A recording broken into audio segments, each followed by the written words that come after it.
Chicken popcorn ಯಾವ ರೀತಿ ಮಾಡೋದು ಬನ್ನಿ ನೋಡೋಣ ಫ್ರೆಂಡ್ಸ್. ನೋಡಿ ಫ್ರೆಂಡ್ಸ್ ಎಷ್ಟು ಕ್ರಂಚಿ ಇದೆ. Hi friends, welcome back to Purvika channel. ಇವತ್ತು ನಾನು ಚಿಕನ್ ಪಾಪ್ಕಾರ್ನ್ ಮಾಡ್ತಿದ್ದೀನಿ. ಬನ್ನಿ ನಾನು ಹೆಂಗೆ ಮಾಡ್ತೀನಿ ಅಂತ ತೋರಿಸ್ತೀನಿ. ನಾವು 1/4 kg ಚಿಕನ್ ತೊಗೋತಿದ್ದೀವಿ.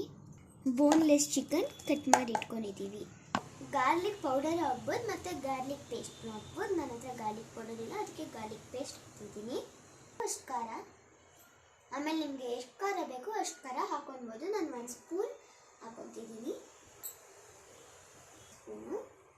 1 ಸ್ಪೂನ್ ಉಪ್ಪು, ಆಮೇಲೆ ಟೊಮೊಟೊ ಕೆಚಪ್ ಒಂದು ಸ್ಪೂನು, ಸೋಯಾ ಸಾಸು 1 ಸ್ಪೂನು ಚೆನ್ನಾಗಿ ಹಾಕಿ ಮಿಕ್ಸ್ ಮಾಡೋಣ. ಮ್ಯಾರಿನೇಟ್ ಆಗಿರ್ತೀವಿ. 1 ಕಪ್ಪು ಮೈದಾ ತೊಗೊಂಡಿದ್ದೀವಿ. ಇವಾಗ ಜಲಡೆ ಮಾಡೋದು ಸ್ವಲ್ಪ ಕಾರ್ನ್ಫ್ಲವರ್, ಉಪ್ಪು, ಜಿಂಜರ್ ಗಾರ್ಲಿಕ್ ಪೌಡರ್ ಹಾಕ್ಬೋದು, ಮತ್ತು ಇಲ್ಲಾಂದರೆ ಗಾರ್ಲಿಕ್ ಪೇಸ್ಟ್ ಹಾಕ್ಬೋದು. ನಾನು ಗಾರ್ಲಿಕ್ ಪೇಸ್ಟ್ ಹಾಕ್ತಿದ್ದೀನಿ. ಮತ್ತು 1 ಸ್ಪೂನ್ ಖಾರದ ಪುಡಿ. ಮಿಕ್ಸ್ ಮಾಡೋಣ ಬನ್ನಿ.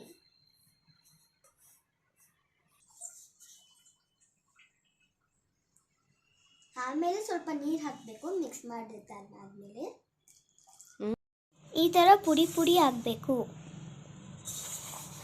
ಆಮೇಲೆ ಈ ಥರ ಜಲಡೆ ಮಾಡಬೇಕು. ಪುಡಿ ಎಲ್ಲ ಬರೋ ಥರ ಈ ಥರ ಎಲ್ಲ ಇರಬೇಕು ಜಲಡೆ ಮಾಡುವಾಗ. ಜಲಡೆ ಮಾಡಾದ್ಮೇಲೆ ಈ ಥರ ಬ್ರೆಡ್ ಕ್ರಮ್ಸ್ ಥರ ಬಂದಿರಬೇಕು. ಜಲಡೆ ಮಾಡಿರೋದ ಪುಡಿ ಒಂದು ಬೌಲಲ್ಲಿ ಹಾಕಬೇಕು. ಸ್ವಲ್ಪ ನೀರು ಹಾಕ್ಬಿಟ್ಟು ಮಿಕ್ಸ್ ಮಾಡಿ ಇಟ್ಕೊಬೇಕು.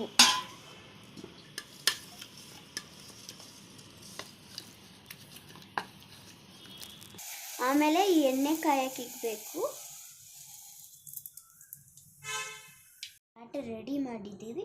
ಅದು ಪುಡಿನ ಈ ಥರ ಮಾಡಿಬಿಟ್ಟು ಮತ್ತು ಈ ಪುಡಿ ನೋಡಿ ಅದು ಮತ್ತು ಚಿಕನ್ ನಮ್ಮದು ರೆಡಿ ಆಗಿದೆ. ಇವಾಗ ನಾವು ಇದು ಮಾಡಿಬಿಟ್ಟು ಹಿಂಗೆ ಹಾಕಬೇಕು. ಚೆನ್ನಾಗಿ ಮಿಕ್ಸ್ ಮಾಡಿಬಿಟ್ಟು ಇದನ್ನು ಇಲ್ಲಿ ತೊಗೊಳ್ಬೇಕು. ಪುಡಿನ ಕ್ಲೀನಾಗಿ ಕವರ್ ಮಾಡಬೇಕು ಫುಲ್ಲು.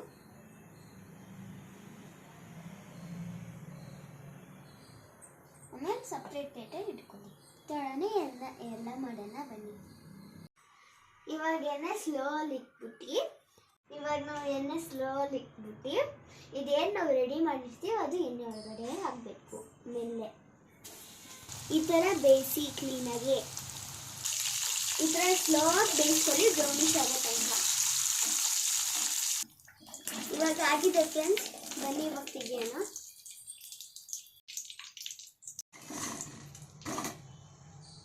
ನೋಡಿ ಫ್ರೆಂಡ್ಸ್, ಹಿಂಗೆ ಕ್ರಿಸ್ಪಿಯಾಗಿದೆ. ಬನ್ನಿ ಇವಾಗ ಮಾಡೋಣ. ಇದು ಚಿಕನ್, ಬನ್ನಿ ಇವಾಗ ಟೇಸ್ಟ್ ಮಾಡೋಣ.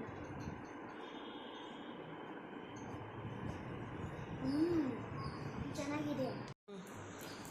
ನೋಡಿ ಫ್ರೆಂಡ್ಸ್ ಎಷ್ಟು ಕ್ರಂಚಿ ಇದೆ. ನೀವು ಟ್ರೈ ಮಾಡ್ಬೋದು. Subscribe and share.